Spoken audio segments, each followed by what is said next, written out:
Welcome everyone. I am here today having a pretty awesome conversation with the amazing Lara Waldman, who I will introduce very shortly. But we wanted to hop on here and really have a juicy chat around the core messaging challenges for soul-led leaders. Now, Lara's going to share some of her experiences with you. We've known each other for quite some time. What's it been, like 10 years now? Yeah, I think so. Yeah, I think we met around 2013. So we've been friends, biz buds, colleagues for a long time now. And Lara's got some great insights around what happens when we show up with blocks and how that can impact your business and yourself and how to move through them. So we're going to be talking about that today. So stay tuned. But in case you haven't met Lara before, this is the awesome Lara Waldman. She's the abundance activator. She is a wealth coach, manifestation expert. She has her own podcast, and she's also author of the book Money Manifestation Mastery. And she's the creator of the very successful Living Abundance Mastermind, which has been going for like, I don't know, 5 years now, 6 years? I don't even know. A while. 4 years. 4 years, 4 years. Okay, 4 years.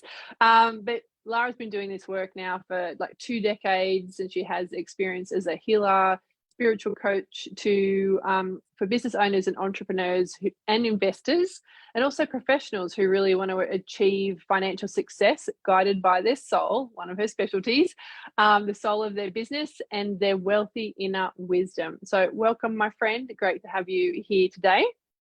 So lovely to be with you always, Lynn. Thank you.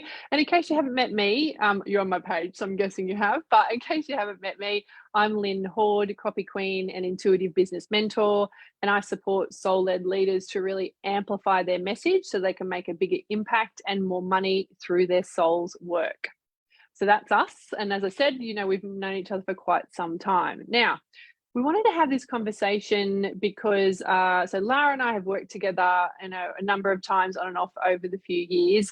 And so we wanted to just shine a light on the idea of messaging, especially as soul-led leaders, and the things that we often need to move through in order to really own our work, like stand in our message and really share it with power. So Lara, why don't we start, give us a little snapshot of what was happening, before we did any work together. So tell us about that. Well, yeah, when it came to communicating my work, I felt incredibly stuck and frozen. I've always been very visionary. I knew what I was here to do. I've been, working with clients successfully, creating lots of results, doing well in business to a certain degree. But I knew that I wasn't communicating the message or what the real power of my work effectively. Yeah. It's really showed up in a feeling of being very stuck, but frozen.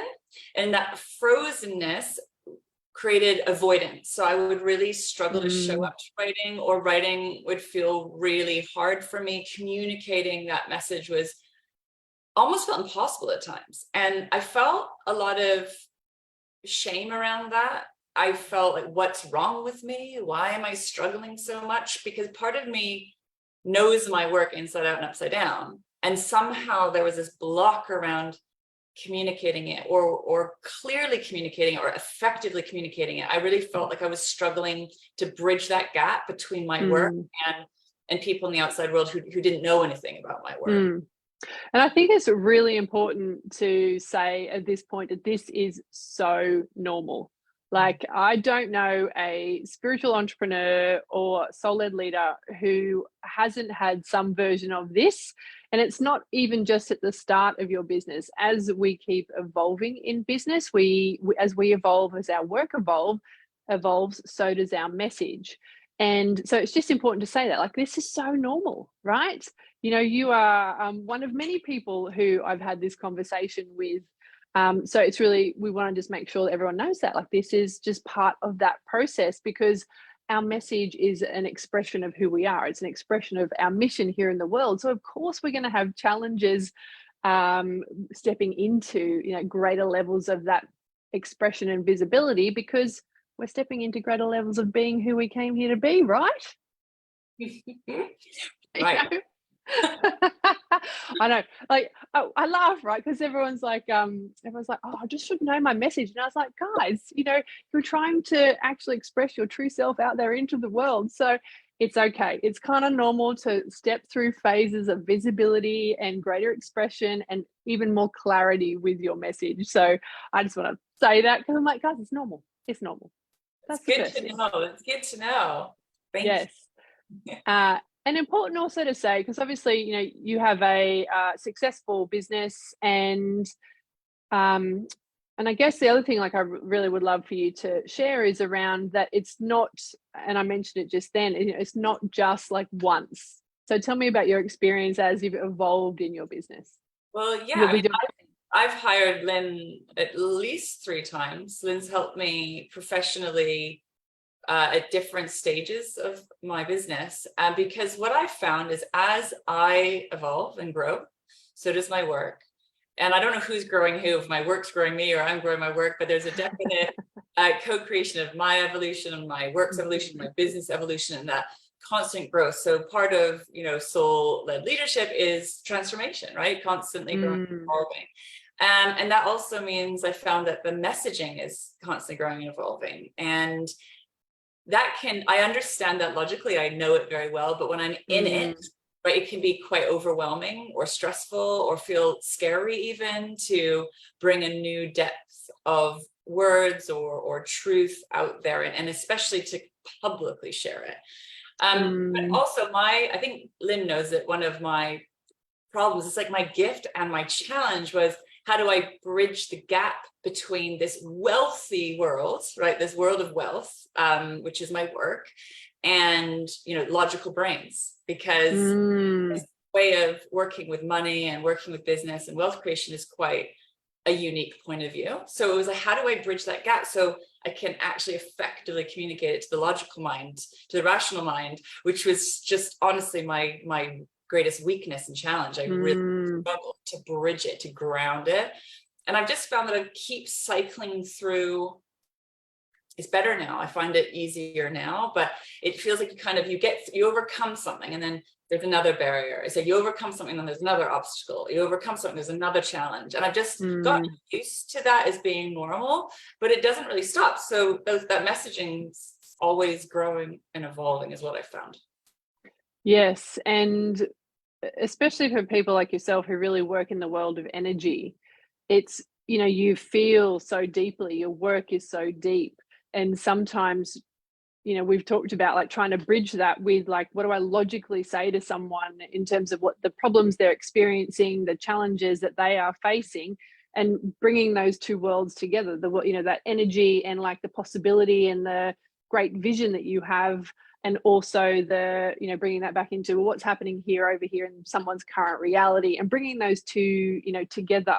I remember one of the calls we had was, we sat there and I just asked you questions, and I think, one of the things that we really wanted to share today was around like, you actually have the words, like you had the words in there.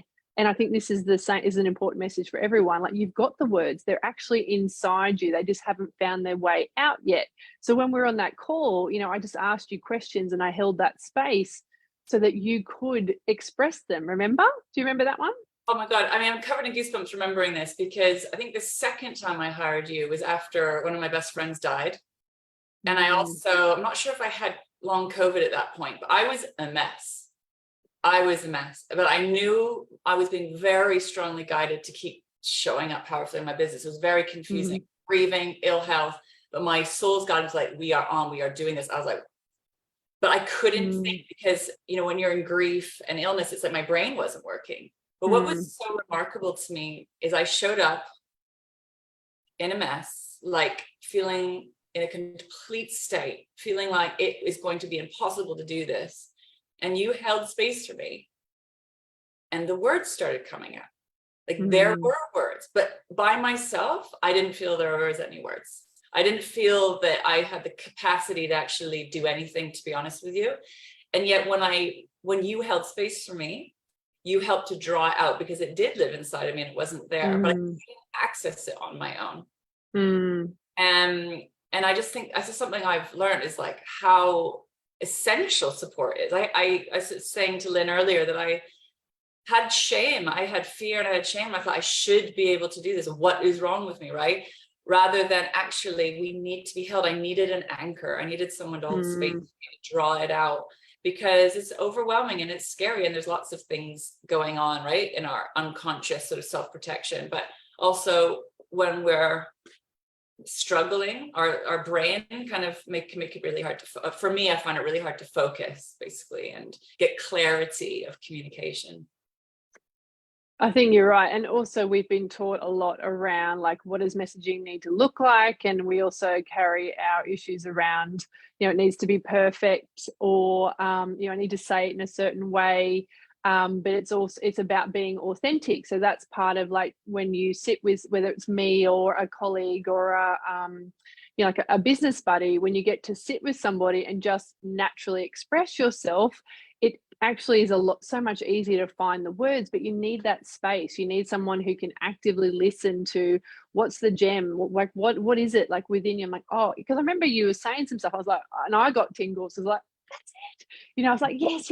And I was like typing away to catch it. We had a recording, but I was like, it came out of you. So it's kind of like that encouragement for everyone to know that even when you feel frozen, even when you feel stuck, even when you feel like, I don't know what to say, I believe that there is always a part of you that does, and it's giving that part of you the space and the permission to actually express itself outwardly, so such a great, moment just to share with everyone around that.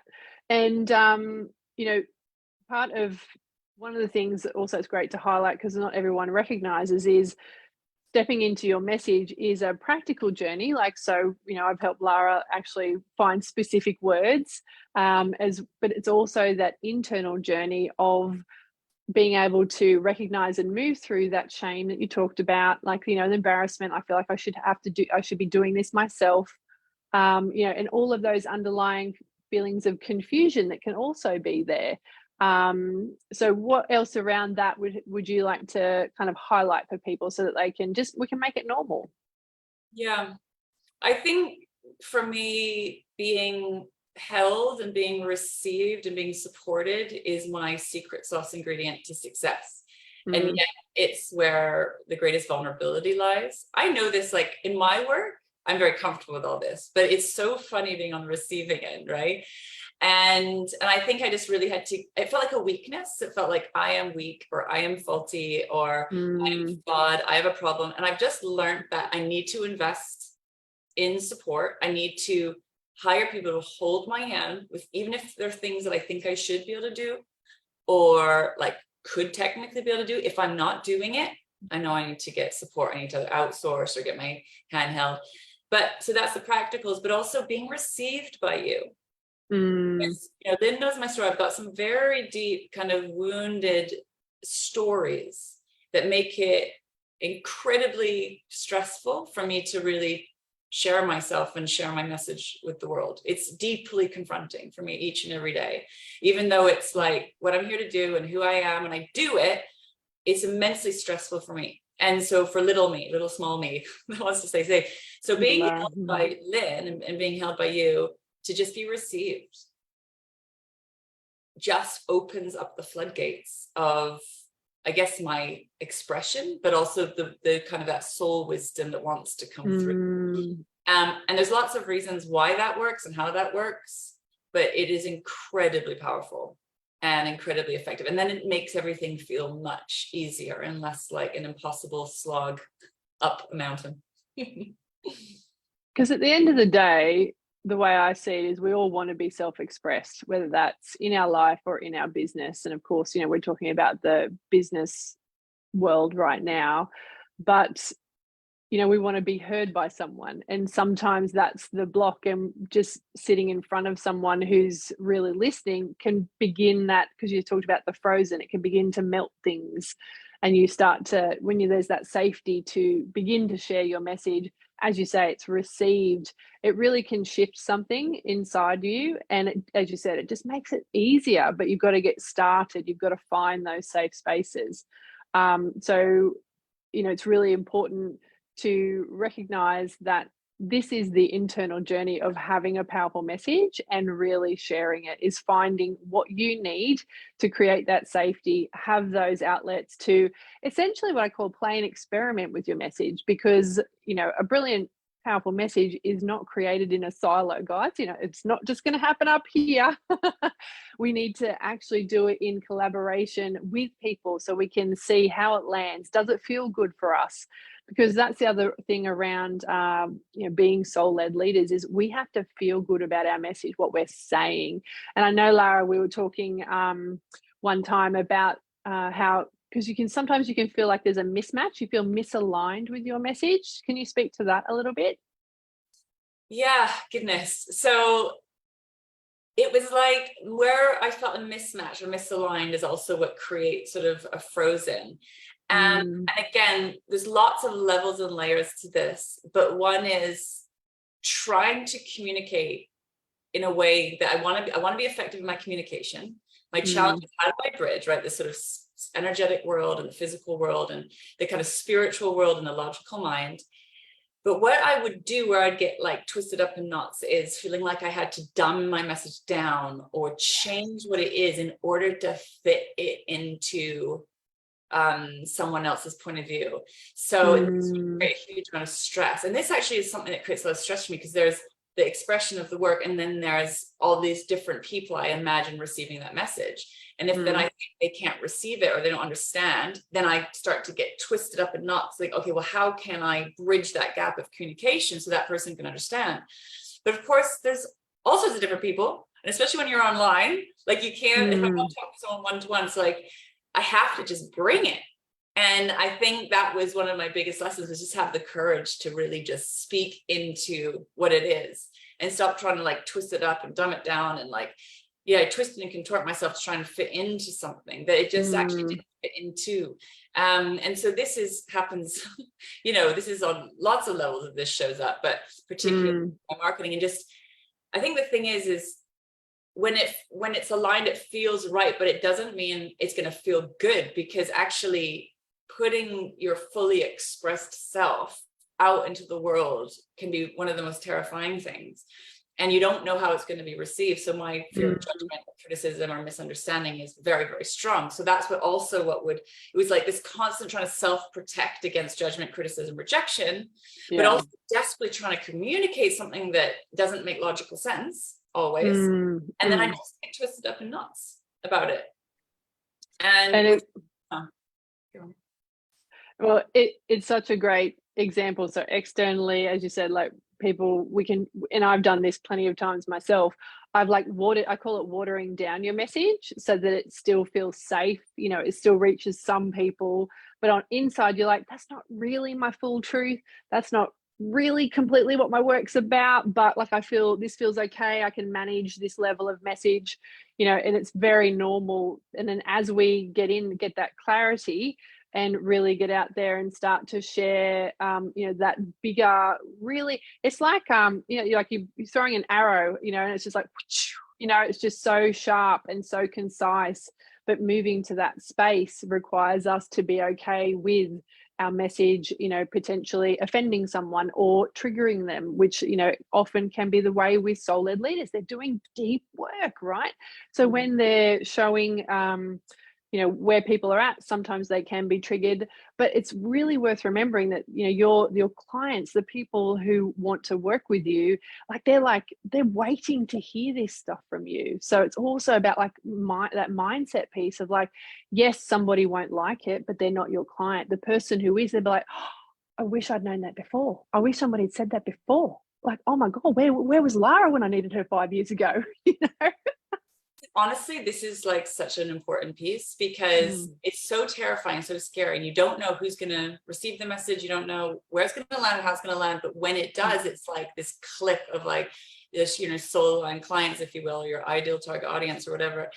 But what I also have a point of view about this now is it's actually unkind and unhelpful to water down or dumb down your message, because what I found is when I wasn't being clear and honest, I'd be attracting people into the work that actually weren't necessarily ready for it, or it wasn't actually the right fit for. Because what I finally had to realize is the work that I do is deeply transformational. It's for leaders.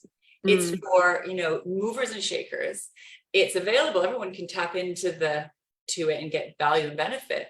But I was dumbing it down because I thought this is too much. It's too intense. It's too deep. Everyone's wild. But the more I've been bringing in the depth of the work, the more I'm attracting in people that can really receive the work and thrive within it. And so what I've realized now is I'm doing my clients or potential clients a disservice by not being clear and honest. So it's this really interesting catch-22, isn't it? Because I'm kind of trying to self-protect or trying to squash and squeeze a message to fit into maybe a bit more mainstream, if you will. But it's actually serving anyone, myself or the people who listen to the message. The more courageous I am and the more clear I am, it's like, to me, it's kinder. It's kinder to be clear. And actually, it's then more effective for the right person at the right time. So this is something I've learned the hard way, as most things. But but it takes so much courage, right? Because it's like a great experiment. I mean, and that's really the word. It takes courage, and it doesn't matter what level of business you're at. Okay, you're always evolving in your message, and it always takes courage to move into that next level, to take that new level of visibility, be more vulnerable with your message, share more authentically. There's always an edge when it comes to your message to make it to that point, you know, where you have that crystal focus on your message, and it does serve beautifully, you know, the people who are here to actually receive that. And I also kind of want everyone to realize that there's no rush to get there. Right? It doesn't matter that it doesn't matter where you are right now with your message. Everyone is on their own journey. There is no speed other than your own.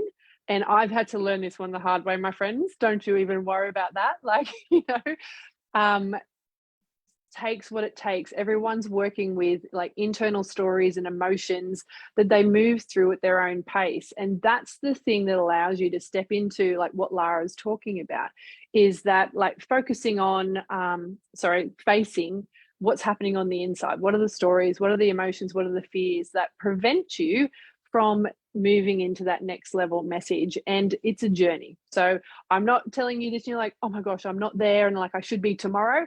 That's a no. Okay. You will get there at your own pace. The key is just to really keep like stepping a little bit more into your uncomfortableness, keep moving into that edge.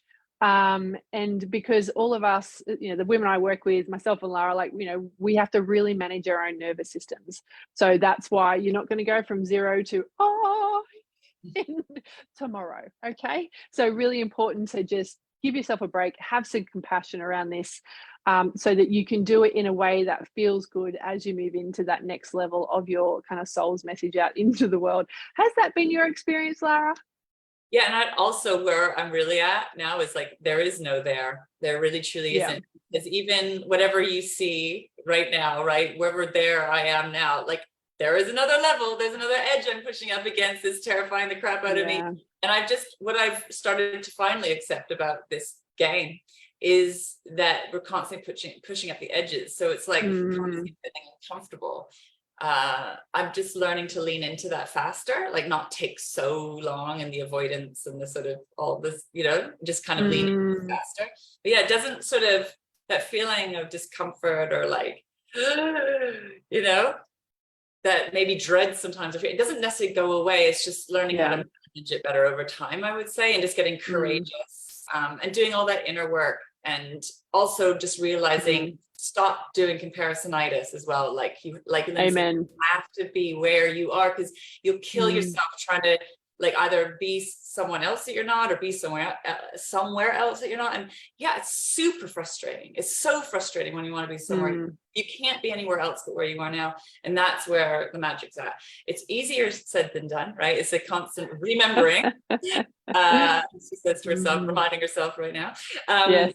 Yeah, that's a really important piece. And it's frustrating when you're like, oh my God, especially if you feel you have a mountain to climb in terms of improving it, like gaining a skill. You know, it's learning skills essentially that takes time. It is, yeah. So there's the practical skill of like, how do I actually talk about my work? How do I talk about my offers? And then the internal game of like, how do I give myself that sense of safety in order to be able to show up and share in a broader way? And I have to take my hat off to you, Lara, because you stepping into your constant new levels of uncomfortable or discomfort, like that's really been inspiring for me. I'm like, right, what would Lara do? Right. What's my next level? What's my next level edge? You know, I do that to like to my level and where I'm at right now.